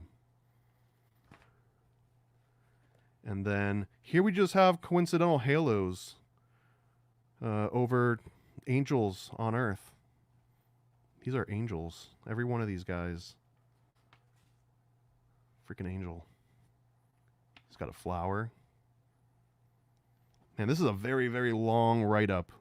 Let's see. Here, let's just read some of this, because I'm interested why Texe Marrs has such a long write-up for George Harrison holding a sunflower. So it says, Beatles superstar George Harrison on the cover of the December 10th, 2001 issue holds a sunflower, symbol of the Illuminati sun god. The solar deity is prominently worshipped in the Hindu religion, which the Beatles were devoted followers to Maharishi Mahesh, Yogi, and other Indian gurus. So again, if you believe in Hindu or any other religion, it's pretty much you worshiping the devil, according to Texe Marrs.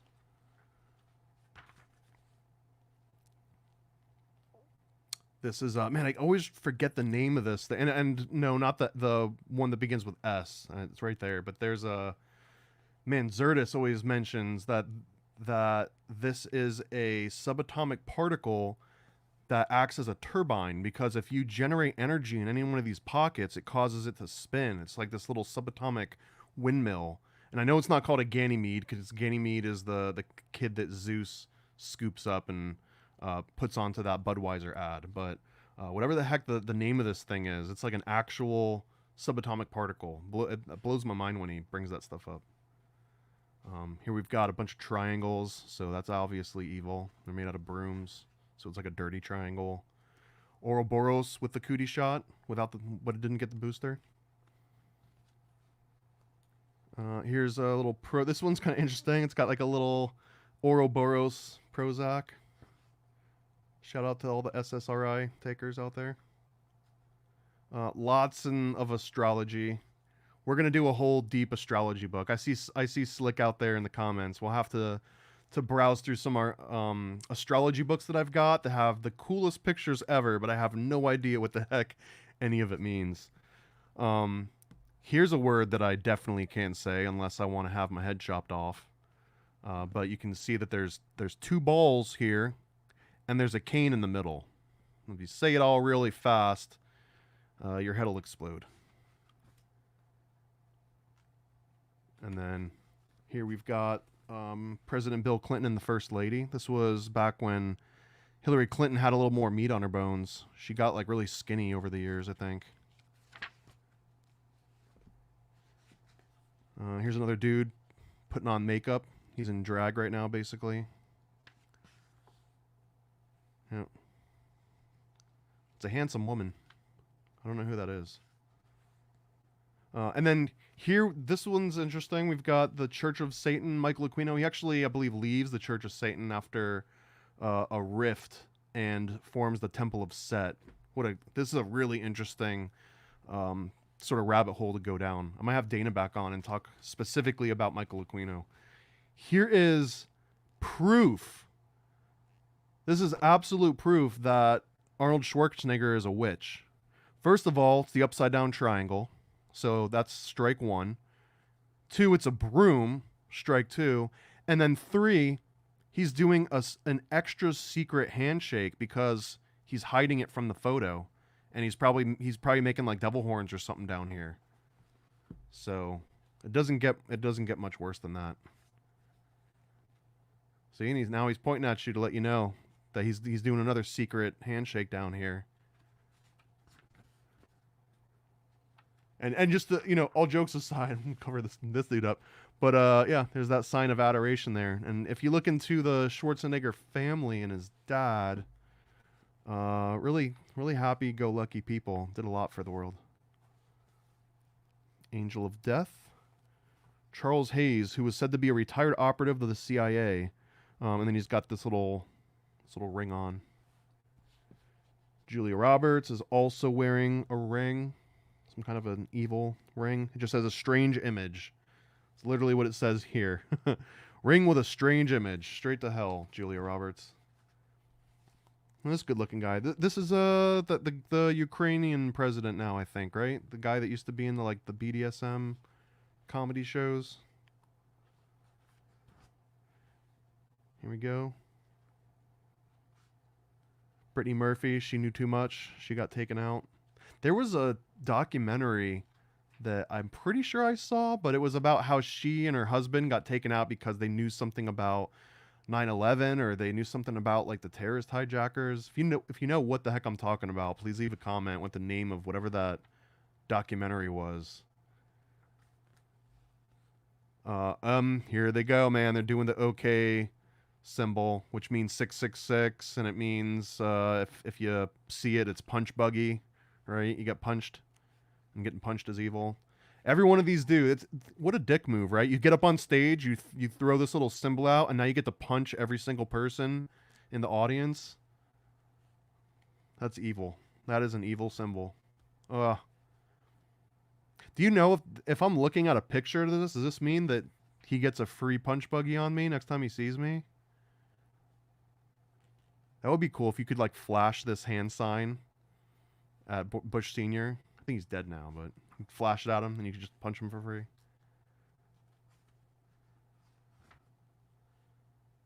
Here she is. The most evil thing she does is the hand symbols. And now we've got, yeah, so we've got both, right? He's doing 666 and the punch buggy sign and the racist 4chan sign. And then this dude over here that married that weird Asian lady that screams all the time, he's doing the devil horns. God. Meditation is also evil, by the way, according to Texe Marrs. We're not going to get too much into it, but you're in communion with the devil if you meditate, and you're not meditating to Jesus. We've got more Green Man. We've got this one is some kind of Masonic order. They're all pointing to this dude with their little knives, making little degrees. I don't want to get my head chopped off. Apparently Michael Jackson is also a Mason because he's doing the peace sign, and if you knew anything, that you would know the peace sign also means the devil. Every sign means the devil. This is a great one too. Albert Pike, the homosexual Lucifer worshipper who served after the Civil War as a Sovereign Grand Commander. He wears the V-shaped sash of the Sovereign Grand Commander. I like that. The much-honored homosexual Lucifer worshipper. Albert Pike.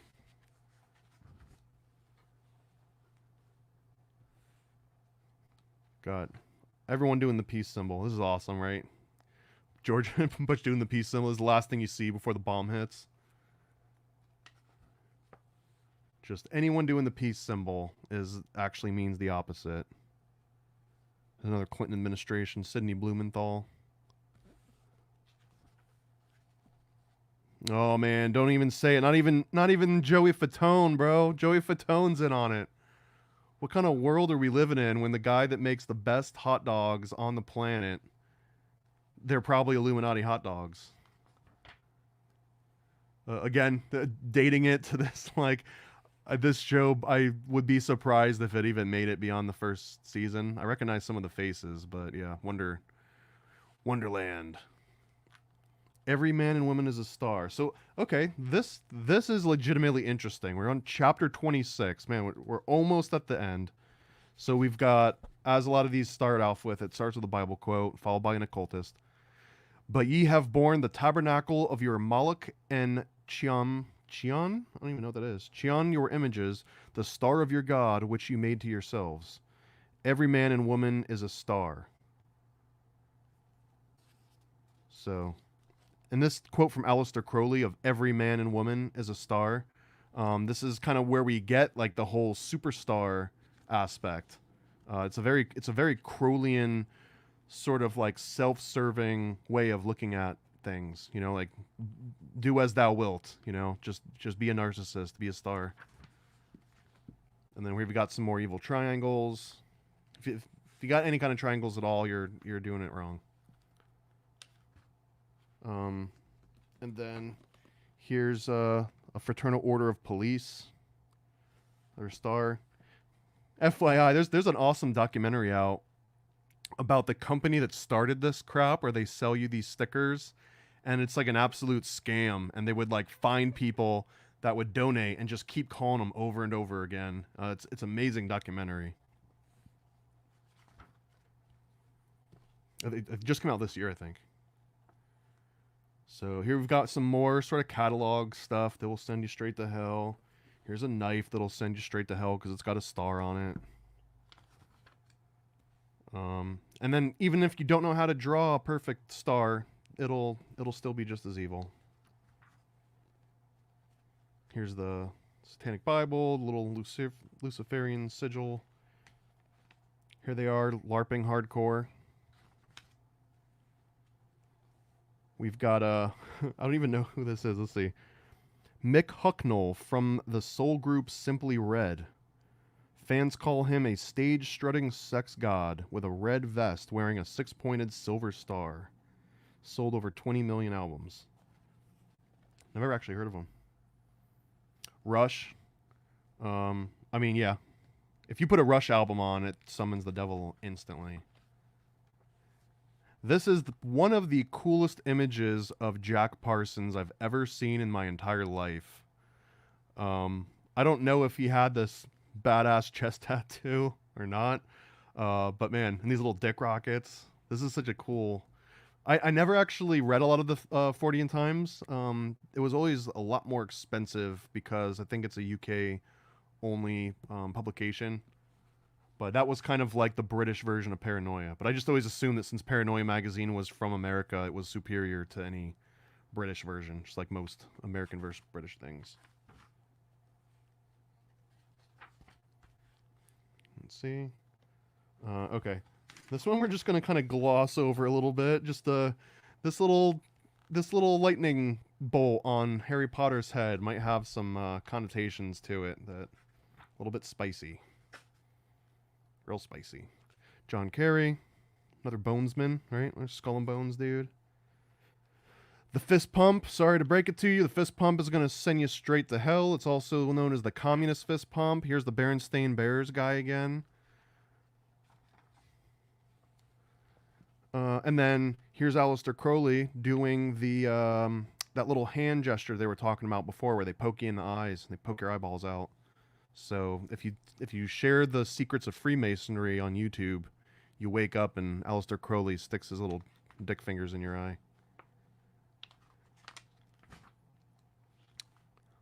Lots of communism. There's a really interesting book called, like, was Karl Marx a Satanist or something like that? I always thought that was an awesome name for a book cover. So here we've got this. They're basically implying that if you look at the G, right, it kind of looks like the Arm and Hammer. And then that also sort of, kind of, if you flip it around and move this thing and rotate it, maybe that starts to look like it too. But yeah, so I guess this would also mean that the Arm and Hammer brand is Masonic, because it also is forming the same G. And I mean, legitimately, it does kind of look like a G if you squint your eyes enough and look at it.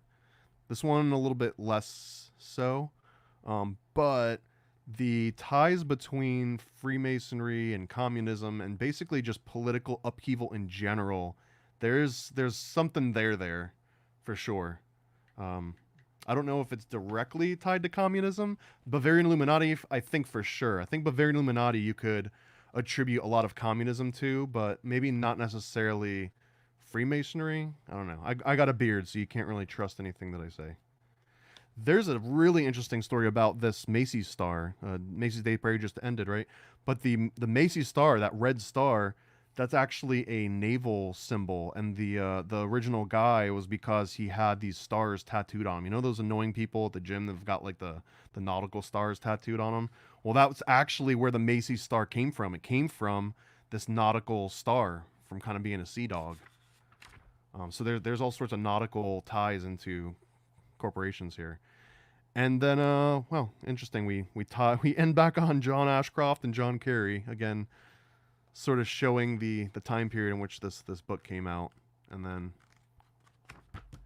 so, the innermost secrets of the Illuminati beckon you. They vowed you would never know. They thought there was no way you could possibly unmask the sick things they've been hiding. They were wrong. There you go, Codex Magica. I've had this book since it came out, or at least the second edition one, 2007, I think it was. Yeah, 2006. I've had that ever since, and this one has not left my bookshelf. I always pull this one out, and I always recommend it to people. If you can find a used copy fairly cheap, I think you can get them for like $28 or something. I'll add a link down below if you're watching this in the future. I wasn't smart enough to think ahead of time and put a link to buy the book in the description of the video I'm doing on it. But if you liked this, please let me know if there's any other specific books that you want to get into. I'm going to show off a couple that I've got lined up. Here. Actually, this isn't even a book. This is something that nobody's got. I'd be surprised if anyone's ever reviewed any of these on YouTube. At least not as many as that I've got. And this is one of 4 sets of these that I've got. Look at all these Bohemian Grove newsletters. So here I'll show a couple off before we tie up here, right? So here we go, 1996. Oh, I do have these in order. So let me do them backwards so my OCD doesn't get triggered too much. So here's 1995. And each of these is a decent length. They're like, I don't know, like 20 or so pages. I've got them all in plastic for now. Here's ones on Marco Polo. I looked these up now. People are selling these things for like $50 to $100 a piece just for one of these stupid newsletters. I think I've got like over 80 of these things.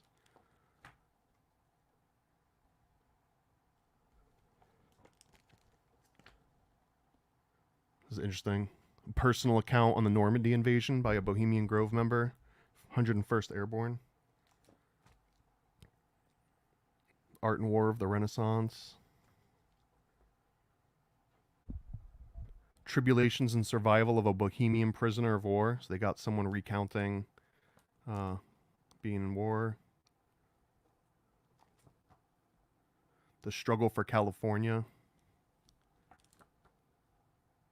Library of Alexandria. This is one of the coolest images out of all of them. This Bohemian, the Russians, they got this the Bohemian owl looking over like a Greek or an Orthodox church, I mean. Jack London at Bohemian Grove. This is the patron saint of Bohemia. A lot of people don't know this. This is I don't think it's a real dude. I don't think he actually has a history anywhere. Saint John Nepomuc. I don't know if that's how you pronounce it right here. John Nepomuc. This is and look, what we were just looking at in the Codex Magica, right? Whenever you see someone doing this with the finger, then it means that there's secrets within. I mean, kind of self-evident, right? The Bohemian Grove definitely has secrets, but yeah, it's baked into their patron saint. So this one recounts some of the earlier version of the Bohemian Club. I've talked about before that it didn't used to be owned by rich people. It was owned by artists, and the rich people took it over because the artists ran out of money. The oldest story in history. Bohemian Antarctica. I wonder if they talk about harvesting the pineal glands of penguins in that one. The 1970s something. Melbourne. This one's all about the different owls that are actually at Bohemian Grove. That was kind of cool. They've got a whole entire book about that one too. This word's been canceled, right? Now it's Inuits. Not allowed to say that anymore. This is the actual Bohemian Club, I believe. It's downtown in San Francisco or something. I don't actually remember where it was at. I guess I got 2 of these. Number 55. Oh, maybe I'll list that one. Here's another one on the Redwoods of California. This is kind of cool. What the hell is this? Like silhouettes of dudes dancing. What years are these from? I thought these were in order. It started in the 90s, but we're in 1987 now. And I've got some that go back, I think, to the 50s. I'm not going to pull all those out. Not right now, but yeah, I've got them that span a pretty decent time period. Here's a really cool image. Here's a cremation of care. There's the owl statue that they do the actual mock human sacrifice on. You've got these huge redwood trees in the background. This is one of the coolest artworks that I've seen on any of these. This one's talking about the Grove plays themselves and how they tie to the Red Cross, I guess. This one's kind of cool. This one is a full color wraparound. Not many of them actually have this kind of treatment. And to be honest, I don't remember what's on the inside of all of these. The New Homo, I guess that's what this one's called. Talking about the New Homo from Rome. This one also has this cool wraparound cover. And this one's about piracy in Lafayette. So this one's actually really cool. And I'll actually crack these open at some point. Okay, this is probably my favorite Bohemian Grove newsletter, just because it's got this badass image of Merlin on the front. This big dragon. And even the M's got like made out of a dragon. That's such a cool idea. And look what's on the back. A freaking ad to Indiana Jones. I mean, come on. How could you not respect a Bohemian Club library note with Merlin on the front and Indiana Jones on the back? Link me to any other YouTube channel that's got this. Seriously. Douglas MacArthur. What else? We got owls doing mountain biking. Here's an entire episode on the Magna Carta. This one, I remember this one being particularly interesting. What else? Mount Brewer. Bohemian Club, we got a little skull. Yeah, what else? I've got an entire book on Bohemian Grove too. Oh yeah, let's see. And I've got some like old comics and stuff that I wanted to hear. I don't know which ones I can actually show, so I'm just gonna do a couple of these. So I'll be doing some of these too. These are like some old pulp comics from the 50s and 60s and 70s. A lot of people don't realize that these comics from like these unknown companies, they kept comics as an industry alive, because there was a decade or two when comics probably could have gone extinct, and it was like head shops and these underground shops and culture shops that were keeping comics in business, period. So these ones I probably won't be able to do on YouTube Live. These might be like a Rumble or a Patreon only kind of thing. We've got the Freak Brothers, Feds and Heads, Homegrown Funnies, Mom's Homemade Comics, Zap Comics. Yeah, I've got so many of these ones.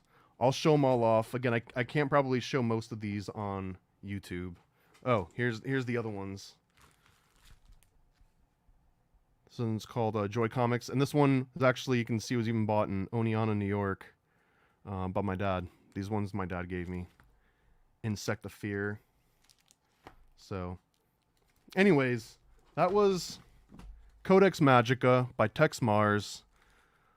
Awesome book. I don't know if I would actually like pick it up and just immediately believe every single thing that you read in here, but if you want to get an idea of where modern conspiracy culture came from, like why people are obsessed with hand signs and all these symbols and what some of that means, like this should be one of your reference books for sure. And it's worth having a physical copy somewhere, just if it's for no other reason than just browse through it every once in a while and chuckle or look at cool stuff. So thanks again, guys. I'm gonna play you out on my video if I can find it. And be sure to check out all the different comics we got on paranoidamerican.com. And I'll read some of those live in the coming episodes. So for now, leave a comment, send me an email, whatever. Let me know if there's a specific book that you want me to cover, grab a copy of, and we'll do it. Thanks again. Welcome to Paranoid Pages, your portal to the thought-provoking world of underground comics out of print magazines and other rare media. We'll discover hidden gems up close and in detail to capture the magic of pictures and words combined. So, gather around, friends. This is Paranoid Pages.